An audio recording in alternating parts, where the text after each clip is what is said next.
maanta ay taariikhda tahay 8 bisha 7 2023 waxaa shiray guddiga joogtada ee golaha aqalka sare. kulanka ayaa ahaa dardargelinta howlaha shaqo ee horyaala golaha aqalka sare.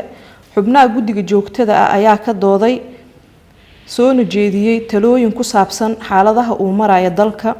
sidoo kale guddiga ayaa dood ka yeeshay arrimaha dastuurka iyo heshiisyadii ay gaareen madasha wadatashiga qaranka, waxayna dood dheer kadib isla qaateen in howlaha la xiriira dib u eegista dastuurka iyo heshiisyada madasha ay tahay talo u taala labada gole oo aysan golo kaliya go'aan ka qaadan karin.